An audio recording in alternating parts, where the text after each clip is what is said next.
Well, it's 5 o'clock now and we might be on the riverbank, but I think it's time to try a cocktail. Yes, today, folks, we're going for Barbel on the rocks, and what better place to do it than on the River Team here in Worcestershire. And I've got with me, he probably won't thank me for saying this, but this guy's probably the best Barbel angler in the country, Trefor West. Now, the River Team is a very interesting river. It runs through sandstone, and they call it the Red River, interestingly enough, because when it rains, this river literally goes red.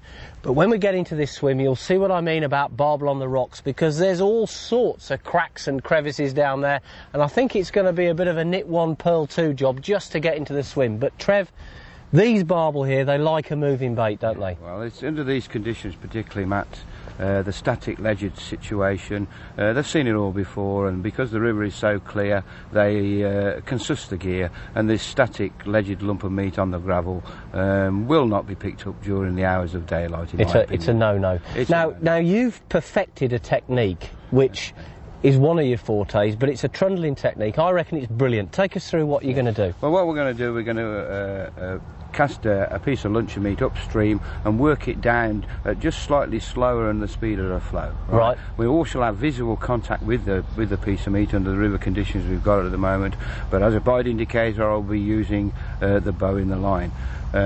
This is free line meat tactics, if you like, but one of the problems with free line meat tactics, as probably you know it, Matt, is lack of control, because meat is a very buoyant bait. Yes. But with my little rig, Matt, we've solved that problem. So what you're going to do is you're going to show us how to present meat naturally and trundle it down the current so that the Barbel can't tell the difference between a free bit and the bit that's got your iron in it. Yep. Under control. Okay, let's have a look. Come on, what you got here, boy? There you go, Matt. What do you reckon to that? Well, I reckon that looks fiendishly cunning. So what's going on here?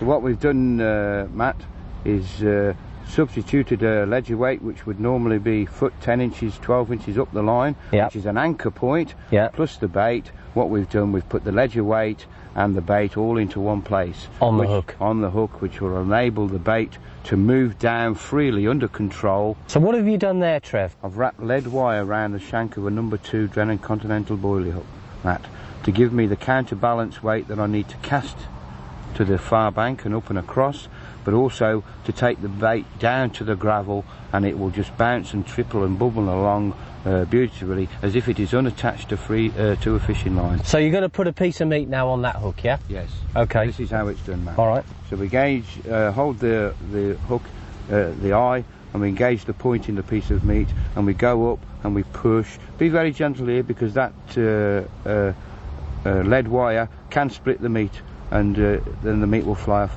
Just change the direction of the entry, and there's the bait. Free line. But feel the weight of that, Matt. Yeah. That's your ledger and your bait all in one. Well, Trev, I've heard all about this, and I've got to tell you, mate, I'm gagging to give it a go. Come on, let's get down to this spot and see you do a spot of trundling. Here we go. See you in a minute. Well, we're perched on this rocky precipice now on the River Team, on the brink, I feel, of great success. Trev, when you bought me Barbel fishing, I didn't think we were going mountaineering as well, mate, but I guess you've got to go where the fish are, so come on, give it a shot, my boy. Okay, well, we've done some clever pre-baiting earlier on, Matt, and you've seen the response of the fish. They're out there in these gullies, in between this rocky area. If we can get a good presentation and the bait can come down as if it is unattached to fishing line, I feel we've got a good chance of getting a pickup. Okay, my boy. Anyway, you know, he who dares wins, as they say. Let's go for it. Trefor West, do your stuff. So you're going upstream? I've cast at least 25 yards upstream. I can see the meat coming back. Pushing the bait back into position, mate, and now I've got line. Yeah. Right.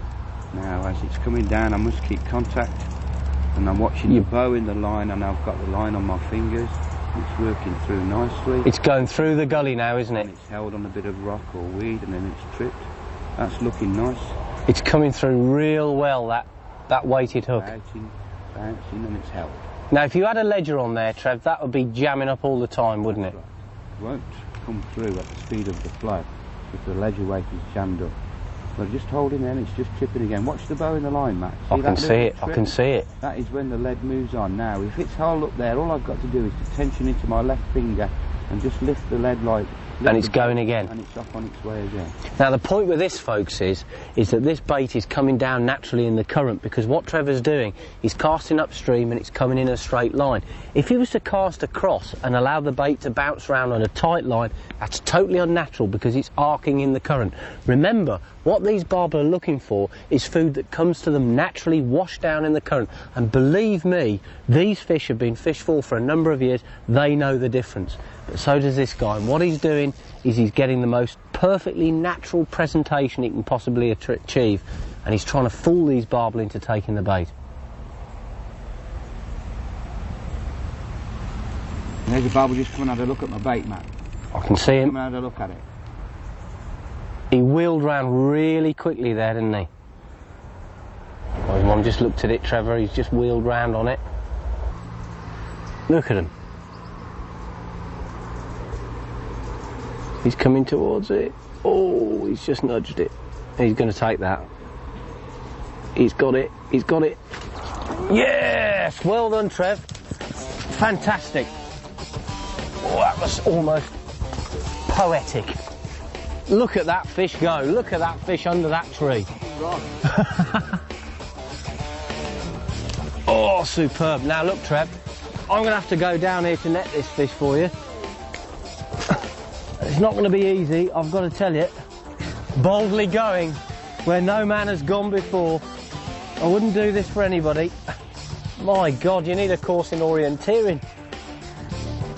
Fantastic. I'm trying my best. They're good fish too. Oh, how about that? No, that, my son, is total fishing. Woohoo! Trev, I only got one problem, mate. I can't get back up. But never mind. The haze has boldly gone to these places before, and he's actually fitter than a butcher's dog. And I've got to tell you, folks, while I scramble up this bank, I've fished in all sorts of situations all over the world, but some of the most exciting fishing is right here on your doorstep. What a fantastic place. Those barbel, the river team, the rock climbing, that's total fishing. Come on, let's look at that fish.